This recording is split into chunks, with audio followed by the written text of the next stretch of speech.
Welcome everybody to our kickoff CGO call for 2022. It's so fantastic to see so many of you here. Thank you so much for spending an hour with us to hear about what's going on in Khan's advancement environment and to learn the information that will help to contact classmates for CC Fund fundraising and participation and engagement.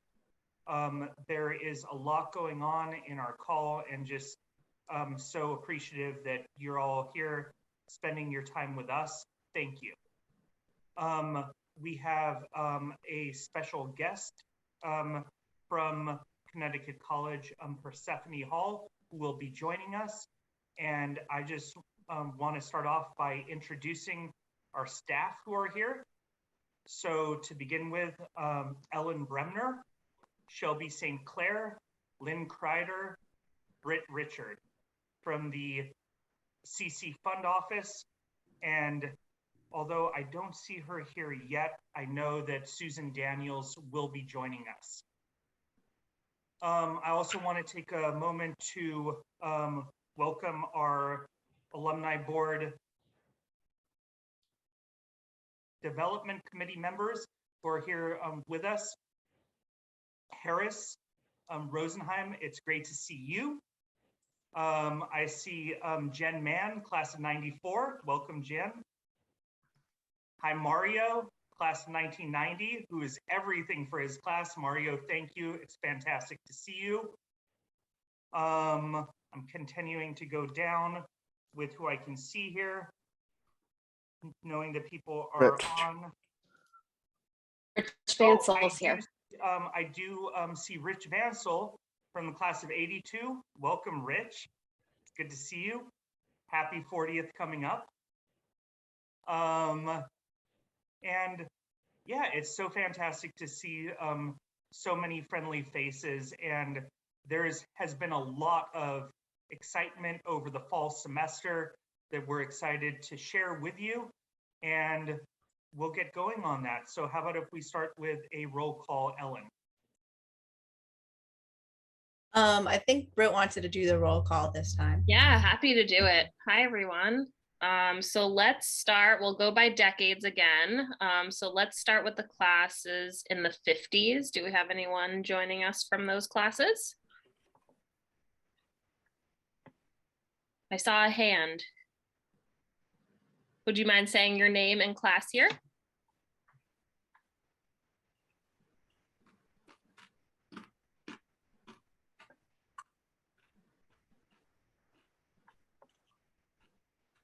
Might be on mute.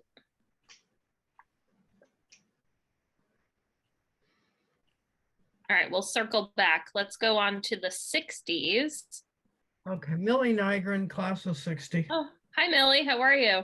Good. I'm sorry, I couldn't get the unmute. No worries. We hear you now. Thanks for joining us. You're welcome. Anyone else in the 60s? Suzanne Krantz, 68. Hi, Suzanne. Hi.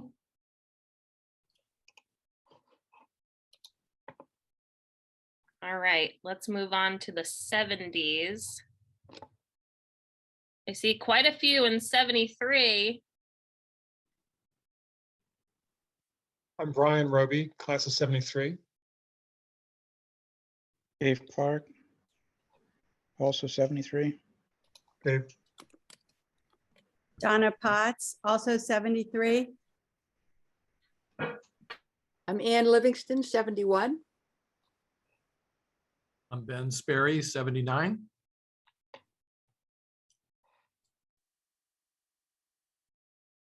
Great, thanks. Great representation from the 70s. Let's move on to the 80s.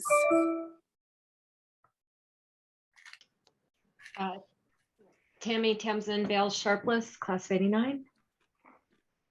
Tamsin?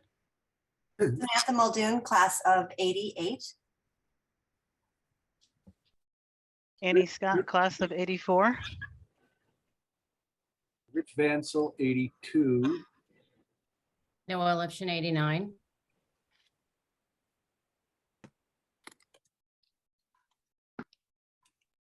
Anyone else in the 80s? All right, let's move on to the 90s.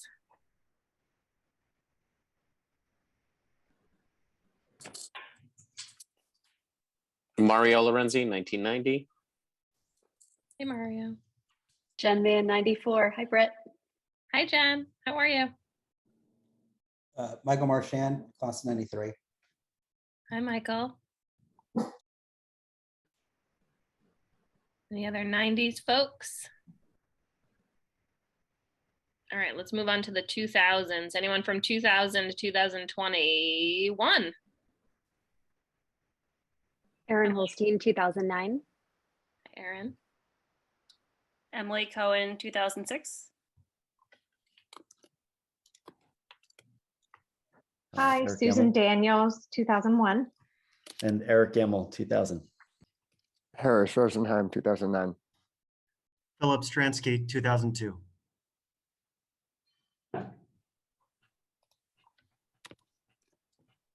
Okay, did we miss anyone? Isabel Piper, I'm 2018. Nice. Hi, Isabel.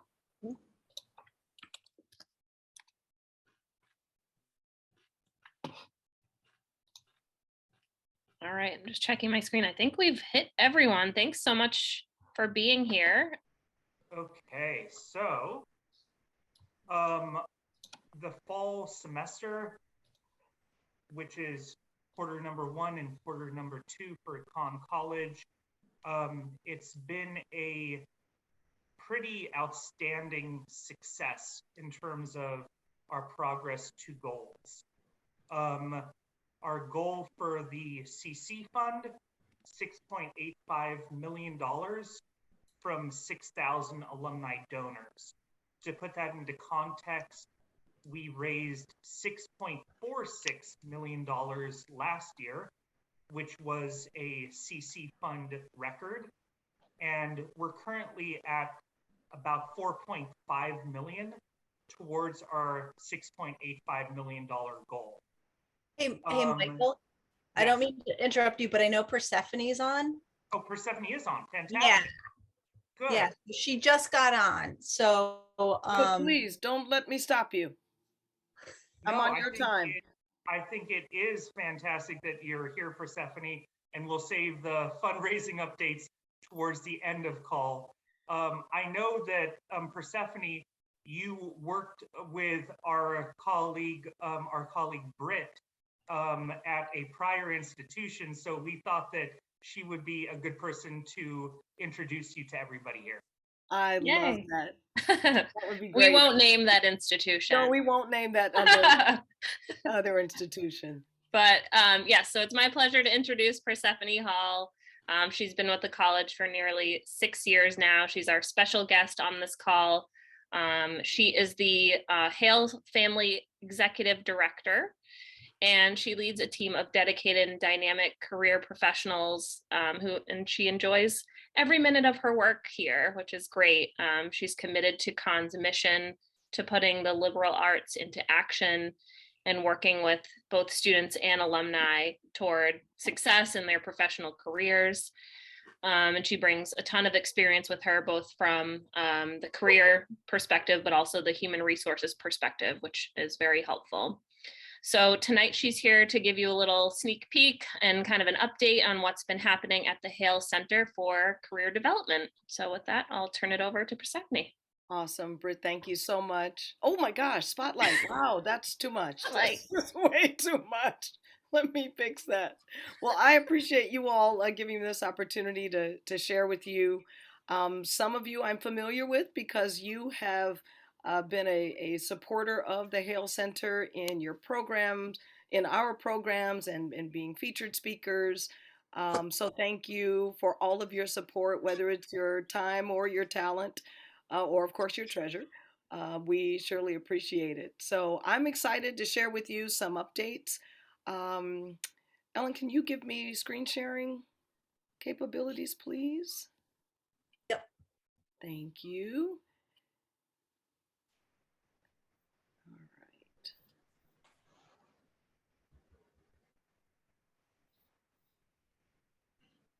okay, you should be all set now. Excellent. Thank you. I am.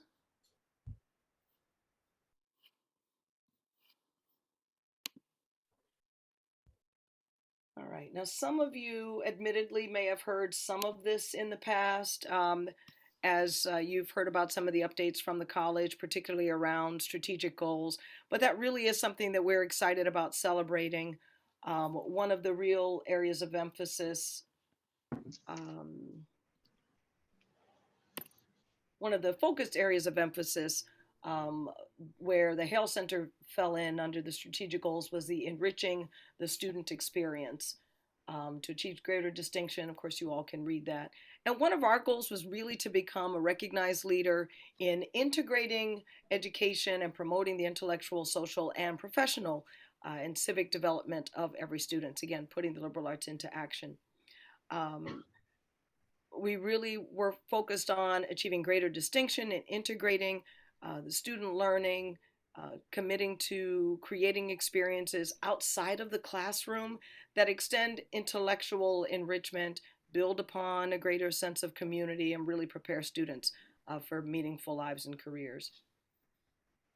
And then the culminating priority of the strategic plan builds on the previous two through a vision that acknowledges pressing needs and speaks to long-standing values at the institution to enable a truly just and sustainable institution, committing to policies, again, that will enable all students to flourish. And so integrating the career experience, one of the huge areas of emphasis, of course, was the new Hale Center for Career Development.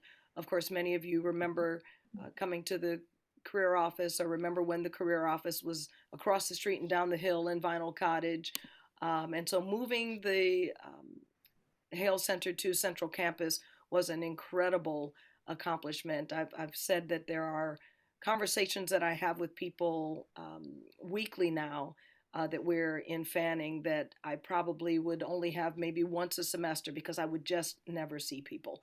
So being at the forefront when you drive onto the campus has been an amazing accomplishment, and we are grateful for the Hale family and their support in making that happen. The Career Action Program, I'll tell you a little bit about, is really the evolution of our funded internship model. And then really looking at ways that we could provide targeted career support for students. And tonight I'll share a little bit about that targeted support as it relates to business, because that was the first area of focus for us.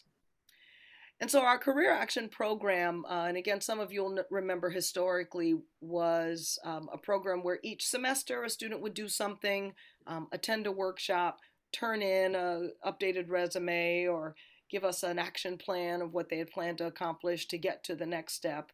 And once they turned that in and we kind of checked that box, they were then eligible ultimately then for $3,000 for their summer internship experience.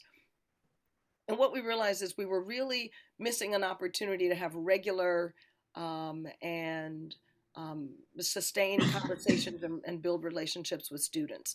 So in looking at the Career Action Program, we wanted to continue with the integration into the Connections curriculum through the first year seminar. So we go to the first year seminar, we meet students there. We are generally going to be the career advisor for the students in that first year seminar. So we're getting to know them very early and really getting to connect with them very early. Then the career preparation course, I'll tell you a little bit about that in just a second. Again, it's a time where we, in a 1-credit, 7-week course, have an opportunity to help students build their foundational skills. We offer flexible funding. So with our previous program, students did what they needed to do. We gave them a check the summer before their senior year. Now we offer our students an opportunity to ask for funding as they need it, as they progress through the program.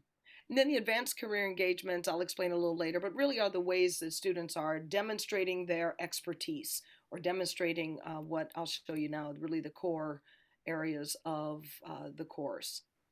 So in professionalism, students are learning to identify and illustrate professional qualities for a targeted audience. So yes, it's a resume, yes, it's a cover letter, but it could also be a professional outreach, knowing that they may talk to a professor in a different way than they might talk to an alum, in a different way that they might talk to an employer. So really understanding that professionalism and how to realize that as it relates to their interests. Exploration is really an opportunity to give students permission to examine their values and interests and use that information to really then develop and build their career goals. Storytelling is the third pillar of the course. Again, learning to target their skills, learning to create a compelling pitch. Catherine did a podcast with Jonathan McBride, and part of that conversation really talked about storytelling and how important it is to tell authentic stories, even as it relates to career. And so we even use that as part of that class that day. And then networking, of course, it's not just building a strong LinkedIn profile. And these are first-year students that we're targeting. So knowing that a first-year student is going to have a completed LinkedIn profile at the end of this course, but then also understand how to use that profile, how to reach out appropriately to alumni, to parents, and to other potential folks in their network. And so the next phase is, now that students have these pillars, they've understood these 4 pillars. Now we want to see how they are demonstrating expertise with these pillars. And so the first advanced career engagement, or ACE as we call it, is alumni engagement. And so I've got the connector tool there as a tool that we often use to help students connect with alumni. And so again, not only meeting alumni, but then reflecting on, say, professionalism. Like, say they're trying to understand what an appropriate resume or cover letter might look like in the alum's industry. That might be seen as an advanced career engagement with an alum. Or engaging with an employer. So understanding, again, how can a student use their liberal arts education, their Connecticut college education with an employer, and maybe using that exploration, that as an opportunity for exploration. That could be an advanced career engagement. Professional development. So one of the engagements allows students to really personalize it. So we had one student who was a computer science student and wanted to learn advanced, I don't remember the program, but it was a program that she couldn't learn about at Con. We didn't teach the course, but she found an online course and she was able to take that course and teach herself this skill, and then, of course, demonstrate how she could use that in her professional development. And then we want students to engage with the campus and the community. So whether it's New London or whether it's even just the Connecticut college community, we want them to also recognize that those relationships, the ways in which they help advance those communities, if you will, that can also be career building. We had a student who did some work with I believe it was with her soccer team. They were doing some career exploration, and they worked together to reach out to alumni and work on LinkedIn profiles together, and came to us for help. And so recognizing that even though that may not necessarily help them on the soccer field, it helps them build a relationship, and again, find ways to use their Connecticut college education to help move them forward. So the advanced career engagements, we're actually talking to students quite a bit about those right now, because for the class of 23, they need to have them complete by spring break in order to be eligible for funding in the summer. So this is a hot topic for us. And then the third point, targeted support for business. And really this is targeted support for career, but I'm using this example for business because we've done so much in this industry lately. So our career preparation course is, again, for first and second year students. We are offering a specialized course for students who are interested in business or in finance specifically. So recognizing that there are things that, so professionalism, for example, things that students in that area might need and want to learn that is, again, very targeted, very specific. And we don't have the time or space to do that in the general course. So we have a special section, finance section for that. We've heard from alumni in the finance industry that we need to prepare students very early. So we launched a finance breakfast series. And so, of course, we entice them in because we're offering them breakfast when we're able to meet in person. And then we have an alum come, and again, some of you may have even participated in this. An alum come and talk about their industry at 8 o'clock on a Wednesday morning, and we ask them to come professionally dressed so that they can, again, demonstrate that professionalism and make a good impression. But we spend an hour learning about that particular alum's industry and the work that they do. We ask them to have questions prepared, do some research on the alum ahead of time so that they can be ready for an engaging conversation. Some of you may have been involved in securing funds for us to have a Bloomberg terminal. It is housed in the Academic Resource Center in our partnership with Noel Garrett and the ARC. Wall Street Prep is a finance course that students take that gives them, again, expertise in very specialized areas. And again, you can see the list of possibilities there, but it is because of, again, your support, it is because of the community's interest in making sure students are ready that we've been able to offer these very specialized and targeted opportunities. So as we're thinking about what's next, our employer engagement team is really working on a strategy that helps us capitalize on relationships with alumni and parents beyond business. So we're using a term in our handshake system where we're storing our positions called Camel Connected Opportunities. So if you, in your organization, if you know of an internship or of an entry-level opening, let us know and we can post it as a Camel Connected position.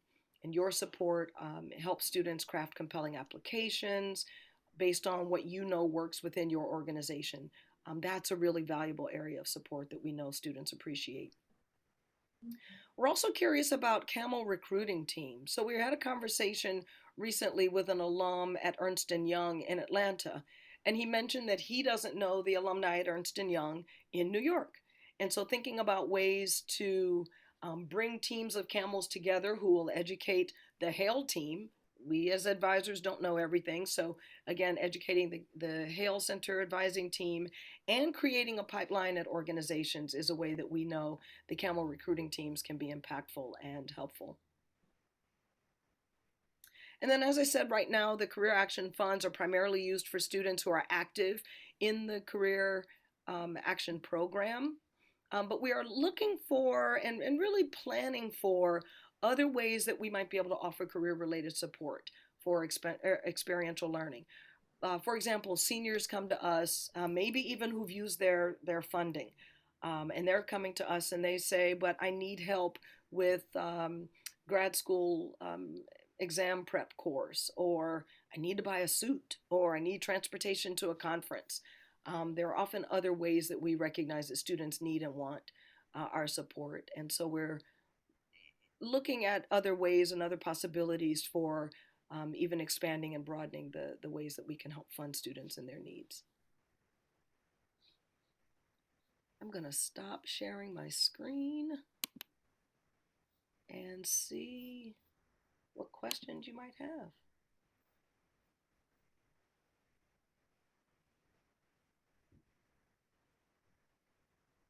Thank you, Persephone, for sharing this information.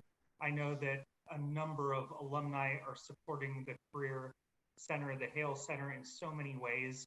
Internships is a big focus, and then there are so many other opportunities. Is there a way that the Hale Center specifically connects with the Connections curriculum, which I know that for some alumni, again, Connections is something that we talk about all the time, but everybody may not be as familiar with it. Yeah, absolutely. Great question, Michael. Thank you. So one of the things that we've been doing is, again, because we report to the dean of the college, it also helps us stay connected even with the first year experience and the first year seminars. So our career advisors are also student advisors. Or staff advisors rather, so they are regularly partnering with the faculty advisors who run the FYSs. Again, we have some time in the FYS to talk about the career office. We bring in our career fellows. And so we've been doing that probably for about the amount of time that I've been at the college. The thing that I'm curious about on the other end, Michael, is how can we help make the connections curriculum make sense for students as they're starting to think about not only their global local engagement experience, or as they're thinking about their pathway project and their animating question. And so we've actually been going into some of the classrooms in the, what do they call those? I think they're called the seminar classes, where the students are coming together with a professor to work through their projects and work through their events and activities. And so we've been spending time actually going into those as well, and partnering with the faculty members to help students, again, just kind of bridge the gap. So this is what I'm interested in studying. Here's how it might even relate to some of my career interests. And now what does that look like on my resume, or, those kind of things. How large is the staff that you have in this program? That's a great question. Not large enough, I'll say. But I've got an incredible team. There are 7 of us total. Okay. I have a director of employer engagement, who is Cheryl Banker, who many of you probably known. Cheryl has been at the college for a while, and was recently promoted as director of employer engagement. And then Lori Belantic is director of the career and professional development, so she really handles the advising side. And then I have 3 full-time advisors. Well, full-time during the academic year. 2 of them don't work in the summer. And Dot Wong is, I would say, not officially, but I'm actually thinking of ways to make that official, really our arts and communications expert. She's very well versed. Not only was that her area of study, but just over the years, she's learned what students have gone off to do, and has stayed in touch with alumni. Deborah Nettie is our pre-law advisor. Again, has been around for a while. Lori Belantic is also our pre-health advisor. I don't think I mentioned that. And then Stanley Willard is actually brand new. He just started on November 1st. He's actually an alum from Britt. I won't mention the name of that school that we know very well, but he's an alum from that institution, another liberal arts grad who I've been in touch with since he graduated. And so he was a graduate intern with us last year, and we hired him as a career advisor this year. So very excited about the team. And then our Associate Director of Operations and Employer Engagement is Kevin Finnefrock. Kevin is actually class of 07. And I have to say, Kevin Finnefrock, PhD. Kevin just defended his PhD in history in the spring, and just brings an amazing mindset to our work. If ever I want to analyze information or analyze data or analyze history, I always want Kevin in the room to do that. So I'm excited about the team and what they all bring to our work. Are any of the students, like the senior students, assisting you with the freshmen and sophomores? Is there any interaction that way as well? Totally. That's a great question, Suzanne. So we have 13 career fellows who are juniors and seniors, very highly trained. And even in our career preparation course and in our first year seminar activities, we always have a career fellow with us. Because of course the career fellow can say, oh, you're interested in this, you should really take this course with this professor. Yeah. I mean, we might hear it, through the grapevine, but they really can talk about their experiences and help bring some things alive. I was trying to figure out how 7 people could handle 4 classes, and now I get it. Thanks. We do have another, Rich Vansel had raised his hand. Did you want to ask a question? And then I'll go on to the chat question. Yeah. Hi, Persephone. Hi, Rich. Nice to see you. Yeah, nice to see you. I hope to get back on campus, maybe with some of my networking seminar. Look forward to it. Staying away, right? Because of the troubles.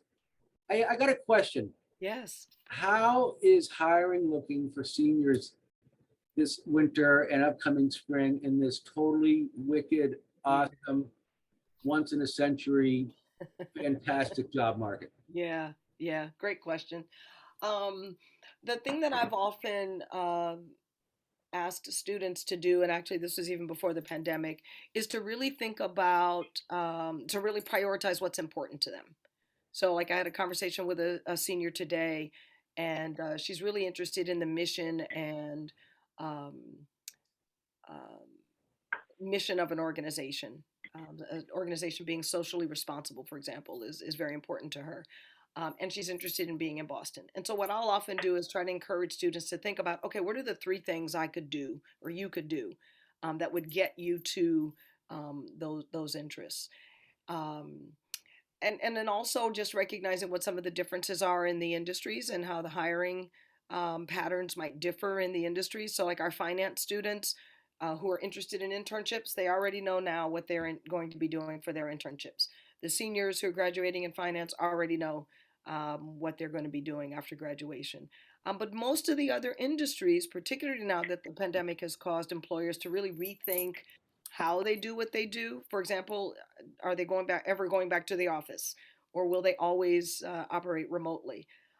Some of those decisions aren't being made.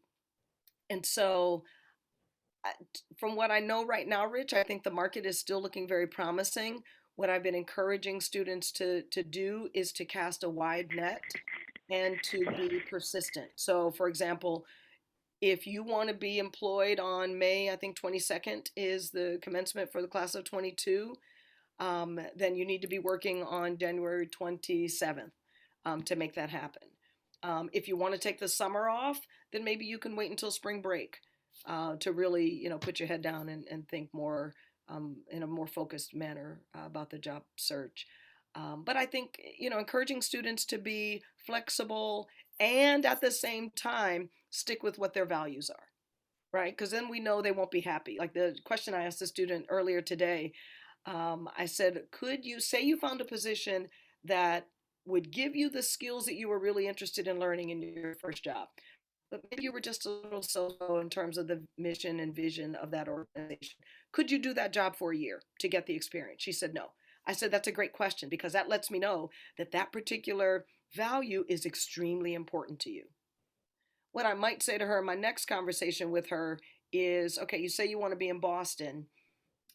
You may, because you want to be in Boston, she's obviously going to have a ton of options available to her. But she might have to choose, her number 2 option because they're hiring. So I could go on about how we talk about job searches, but I think to answer your question, Rich, I think the options are still great. We have an amazing, as you know, and you all are, an amazing alumni and parent network that helps ensure our students meet the right people and can be well prepared for the things they need to be doing.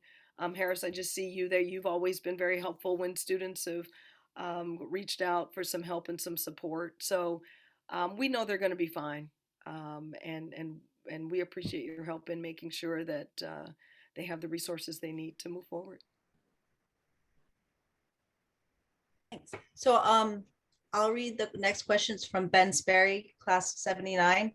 Do you see a focus on career as in any way in conflict with the mission of a liberal arts institution? Isn't liberal arts education really about raising questions, experimenting, etc., as opposed to a narrow emphasis on marketing oneself, positioning oneself? Ben, I'd love that question. I mean, that's a very liberal arts question too. I really think it's a both and answer, right? I mean, I just really see the opportunity for our students to be authentically who they are, to discover that, to again raise questions about the world, and at the same time identify, particularly as they get to their junior year and their senior year, identify what that means for their place in the job market. So I think our role is to really help them do both, is to spend the first couple years really trying to figure out who am I, what matters to me, what do I care about, where do I want to extend my energy, and then as they get farther, and particularly through the Connections curriculum, if they're in a pathway or a center, or again through their major, they're starting to focus and target some of those areas of focus for themselves, and then look at ways that they can really put that out in the market. I think the reality is they have to market themselves. I mean, that's just the reality. There's no way they're going to be competitive and compelling candidates in positions without some level of marketing.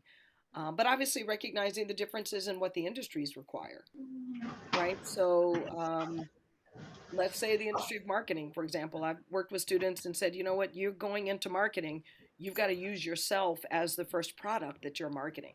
The employer is going to look at you and look at how you market yourself as a barometer for how you would market their product. But then it's also knowing the difference in how various industries work. I had a student, I said to a student, even in a cover letter, we were working on that last line of a cover letter, and I suggested something like, maybe you want to ask for an interview. Like, I'm confident in the skills and qualifications that I bring to the position and would greatly appreciate the opportunity to discuss them in more detail. And their initial reaction was, that feels a little forward. And so we had a conversation about the industry and what that really means, and how, as a hiring manager, you are going to be perceived. So it's a matter of yes, raising important questions, demonstrating that they're a broad and strategic thinker, that they might potentially challenge the status quo, and also, especially when they're trying to get that initial position out of school, how can they market themselves as the best candidate? Even when they don't always believe it, but we try to encourage them anyway. What test does Khan offer? Thank you, Michael. To help someone figure out what they want to do. I am someone who likes a lot of things, but never love one thing for a career. So we, at one point, had been investing in the Myers-Briggs. And some of you, I see some of you nodding, you're familiar with the Myers-Briggs. And quite frankly, we just could no longer afford it. The certification process was fairly expensive, especially because it was maybe happening in New York. And of course, you had to pay for a hotel for 3 days. And then to actually pay for a test to be run and analyzed, that was a cost. I mean, even once we got certified, we could analyze it ourselves. But there are some free tools. I think one is called 16 Personalities. That's probably a knockoff of the Myers-Briggs, but it's enough to give students something to start with. We've got one of the tools that we use that I absolutely love that we can do in person now, is a values card sort. So there are about 45 values in a deck of cards, and students can sort them based on least important to most important. And, or I think not important at all and neutral, I think is in the middle. Not important at all and absolutely important are on the opposite ends. And we time them, and students have to put the cards in an order. And they have to prioritize them once they get to their absolutely most important values. Then they have to prioritize them. And then they have to only select 5. And so we have a conversation in the class about what that means for them. And I actually tell the story about how, you know, I'm almost 60 years old. And when I think about what was important to me when I was in college, those things are still important to me today. How they are realized or how, you know, they are materialized may differ, but basically they're the same. And so helping them see that, again, is very important. Are there others? Let me go back to the chat. Michael, are there tests that you appreciate or value? And I see your follow-up. Okay, go ahead. Yeah, so the couple that I've taken a lot of tests. I've had a lot of careers and different things I've done in my life.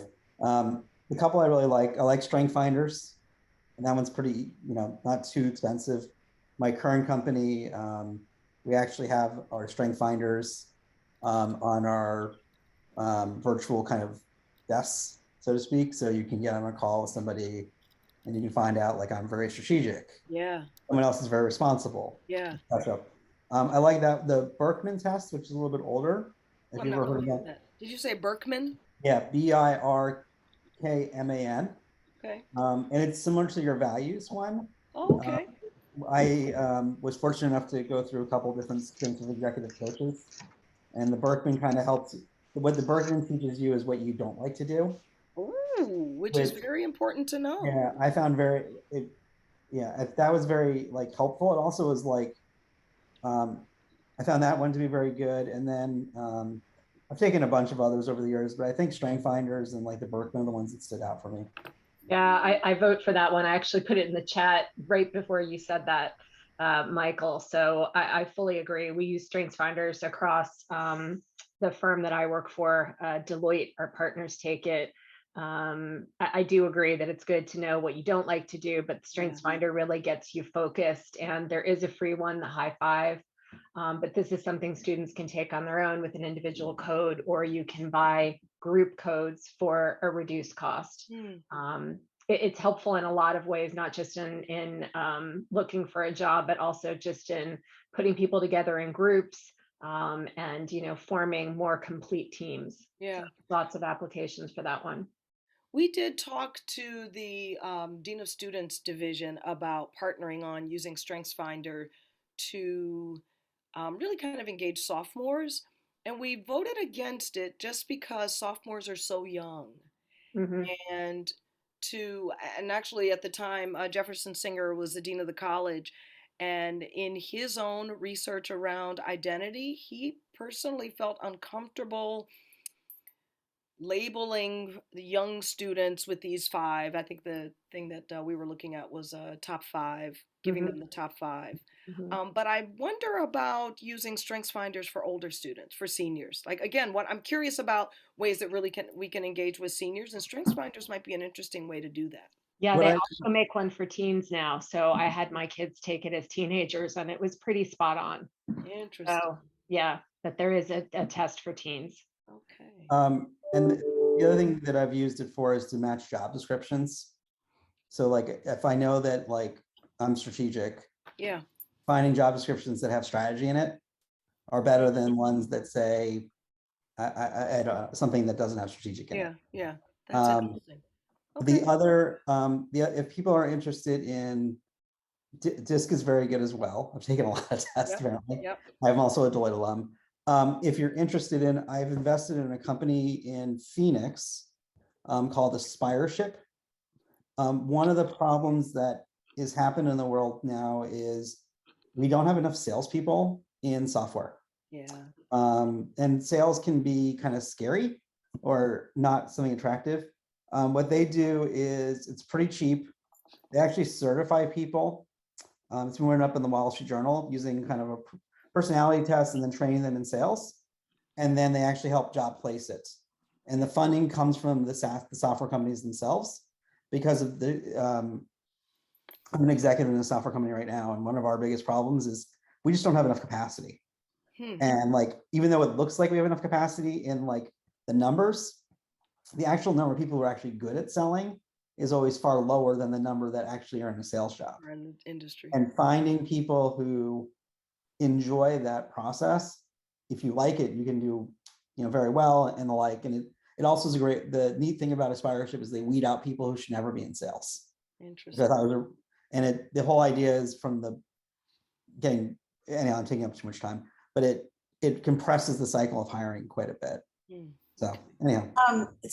I just wanted to interject, and I've done StrengthsFinder with my teens as well as myself, and I think it's a great tool.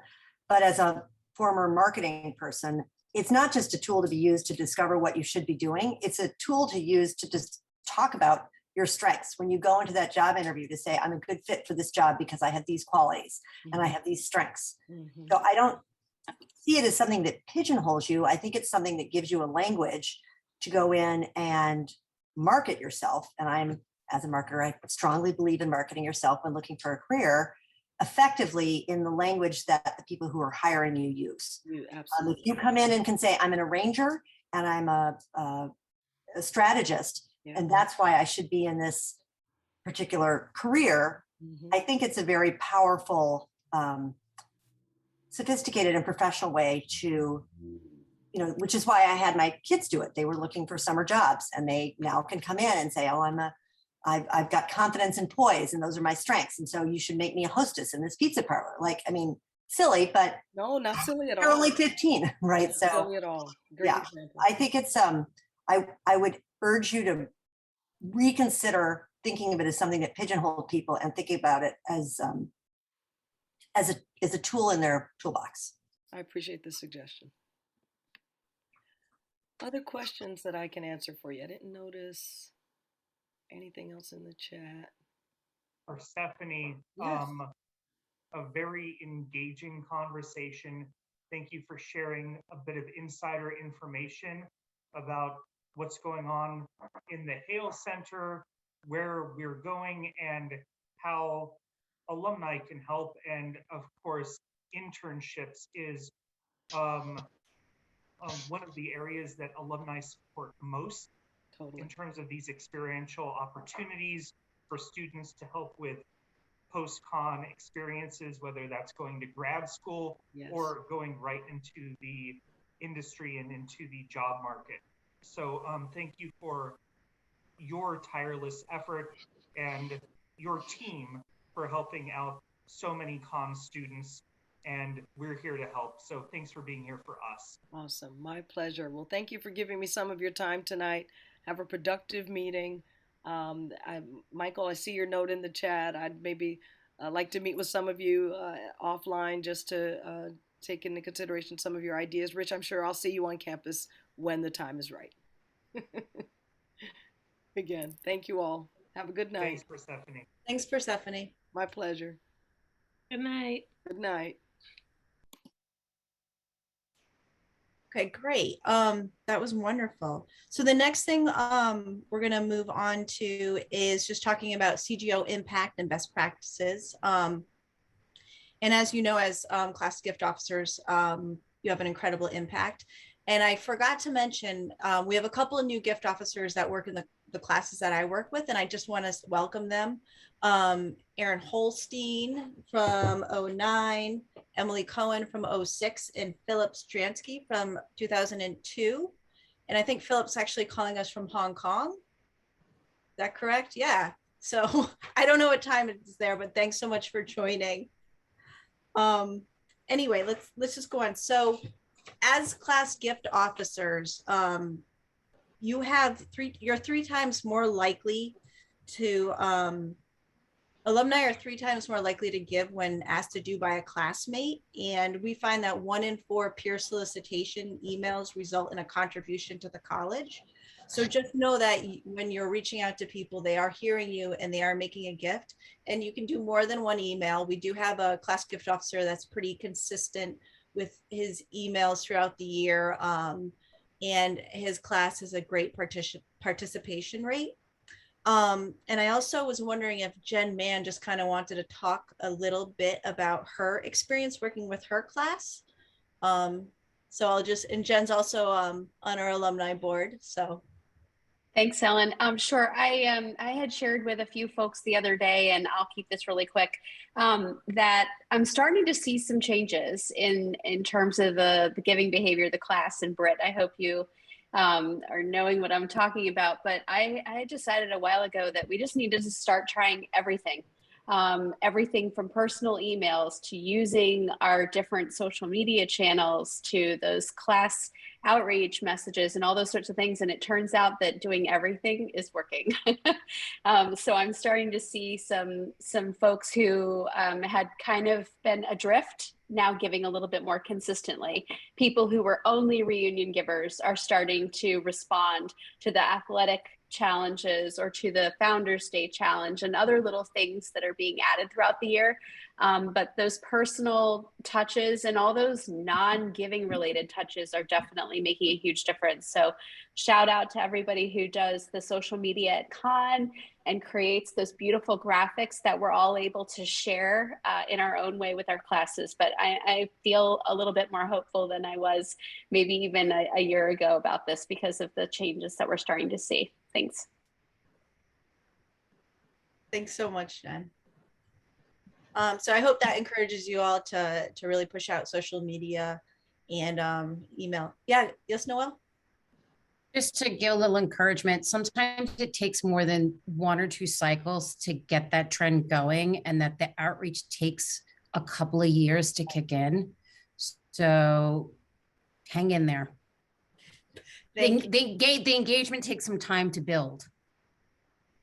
Yeah, that's true. And again, like they will start to listen. It does take some patience sometimes. So thank you so much, Noelle. And just to move on, like I had introduced a couple new class gift officers. We have been recruiting. So if you know anybody who's interested, please send them our way. We're happy to talk with them about what the job entails. And right now we have about 150 class gift officers. And out of the 150, 64% have made a gift or a pledge this year. So we just want to thank them and also encourage those who have not made your gift to make a gift or a pledge. So when you reach out to your classmates, you can ask them to join you in making a contribution to the college. And I think I'm going to pass it on, unless there's any questions. I'm just going to pass it on to Lynn real quick to talk about a survey. We just want to make sure you all have the tools that you need to do your job. So we're working on a survey that we're going to be sending out to you that we're hoping you'll all take some time to fill out and get back to us. So just keep your eye out for that survey coming along. And I think some of the focus of the survey will just be what topics you want to talk about, like what speakers do you want to invite to these meetings? What will be helpful for you? So, sound good? I'm going to pass it on to Michael now to complete his fundraising update. Thank you, Ellen. Thank you, Lynn. Thank you, Britt. Thank you, Shelby. Yeah, no, I think that it was a really engaging conversation, learning more about the Hale Center. And it's an area on campus that a lot of alumni support. There are other interesting topics that are going to allow all of us to be more effective advocates to alumni at large, to our to your classmates in terms of targeting asks to elicit participation. And that's something that we found from our fall analysis. So at the end of the calendar year, 78% of alumni who gave back to the college were libunts, meaning that they gave last year in fiscal year 21 and gave again in fiscal year 22. So of course, 22% of alumni who gave last fall did not give in fiscal year 21. And what we found is that the significant majority of those alumni gave towards targeted asks. So in order to kind of go in and really figure out what those affinity touch points are and to be able to be informed about those and to be able to go and make those asks in a way with information is going to absolutely increase alumni participation. And that is our main goal here, is to get back to that 6,000 alumni donor count that we were at pre-COVID in fiscal year 19. And we did some great work last year to end at 5,444 alumni donors. And how do we increase that? So I mentioned earlier that our fall semester was extremely productive. Again, our goals for the fiscal year 22, 6.85 million from 6,000 donors. And our current CC fund is at 4.5 million. That compares to about 4.35 million at this time last year. So we're about 3% ahead of last year. And we have identified a couple of key areas where we need to focus on to close that gap and achieve our $6.85 million goal. And we are working on those.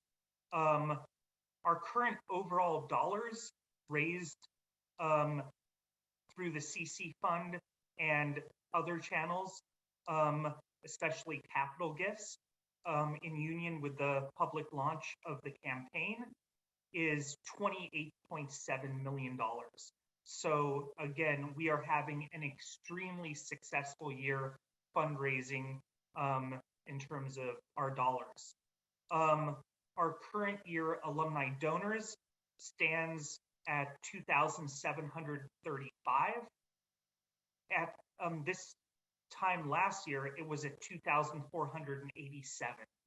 So we are at about a 10% increase, and we need to maintain that 10% increase to achieve our goal of 6,000 alumni donors throughout the year. Of course, the major moment that's coming on up is our 48-hour spring challenge, which will fall from April 5th through April 7th. We are finalizing the theme, the structure, and all of the details of that 48-hour challenge, and we will be sharing it with each of you and all the other CGOs and all of the other alumni volunteers to encourage as much personal and peer outreach as possible. It's going to be a participation-focused challenge. You'll remember last year, we ran Camel's Count. It was enormously successful, and we reached over 3,000 alumni donors. So how do we build upon that? And we'll be sharing information out with everybody here and others as soon as possible.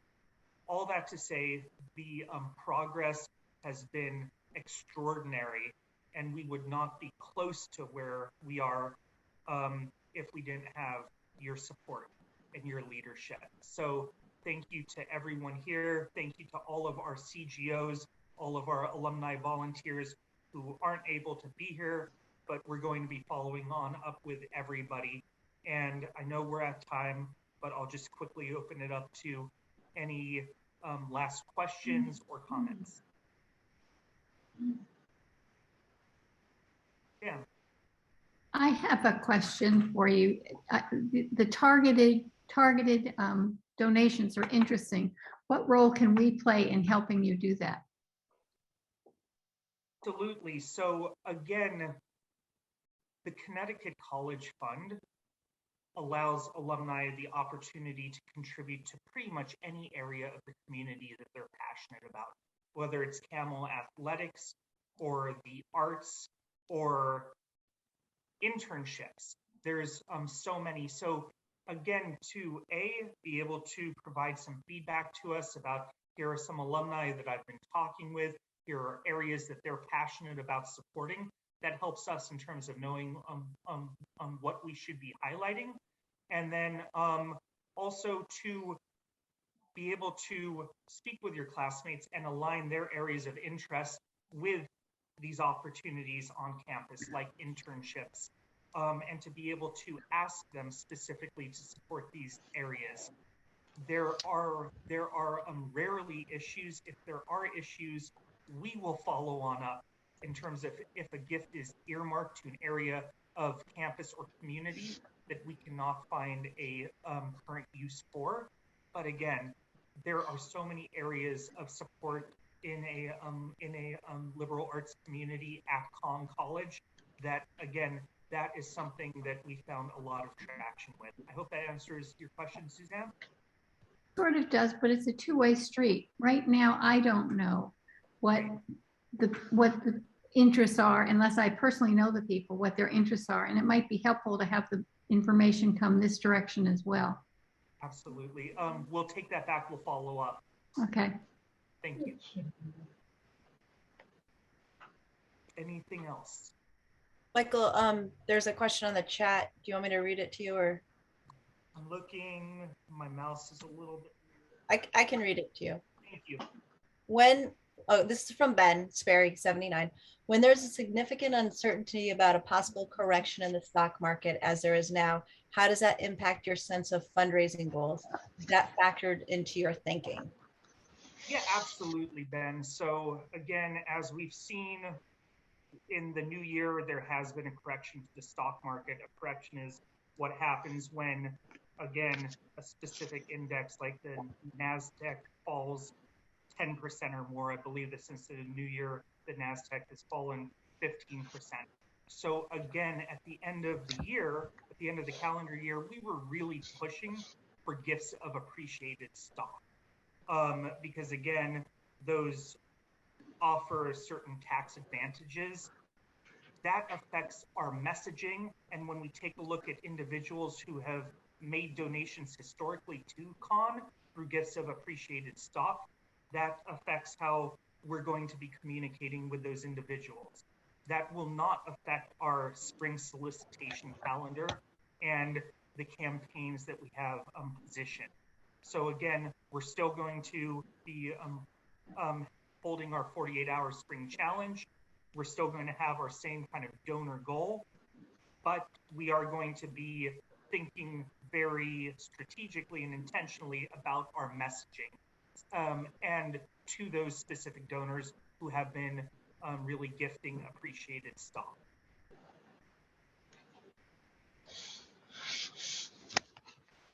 Great. Any more questions? No? Okay. Thank you everyone for being here with us, not only now and really tonight, but all year long. Your leadership and support makes a hugely positive impact in the CON community, in the lives of our students and faculty.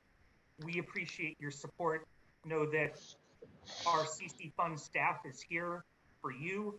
We're a staff supported and a volunteer led organization, and your leadership means everything. So thank you so much for being here. I think we had one more question from Samantha. Yep, I see Samantha. Hi, I just had a quick question, and this is a little bit driven by, class of 88, our class, the bell curve on our class. We've got sort of some big outliers with Rob Hale. I would love to see like a distribution curve of the giving of the different classes, so that I could look at our class and say to someone when I call them, they'll say, oh, I can't, Rob Hale, 50 million, blah, blah, blah. And I can say, no, the majority of our gifts are in this range, and that has real impact. Rather than kind of having to look through that spreadsheet and sort it, like I would love to just see a bell curve that's frankly anonymized is fine. So you can look through your classmates and let people know, actually, if you give X amount of dollars, you're in the top 25% of the class. And that's really meaningful. And I think that specifically with our class, that just would be helpful. And I'm sure for other classes, they might as well, but it's just the data of letting people know that their gift matters would be great. Absolutely, Samantha. We do have that information. Yeah, I assume you do, but I would love to just available. So we're going to follow up with everybody here with a survey. We'll include that information as a link or an attachment so that folks can see it by decade. And we can also specifically follow on up with specific class years as well. So we'll make that available. Yeah, I think for us, for my class in specific, to see it by class would be great, because then you can say that's a complete outlier, but like, look, this is the middle area. Don't worry if you can't give 50 million. 5,000 would be really great. And you're right. So we'll provide you with the data to support that. Thanks. Of course. That was it. Okay. So just before we go, I just want to remind everybody, and we'll send it out in the email and reminders. The next CGO meeting is March 15th, 7 to 8. I believe that's a Tuesday. But just to remind you ahead of time that that's the next one. So sound good? All right. Thank you, everybody, and I hope you all have a great night. Thank you. And if you're on the East Coast, I hope you fare well in the snowstorm if we get it. Yeah. Thank you. All right. Everyone. Bye. Thank you.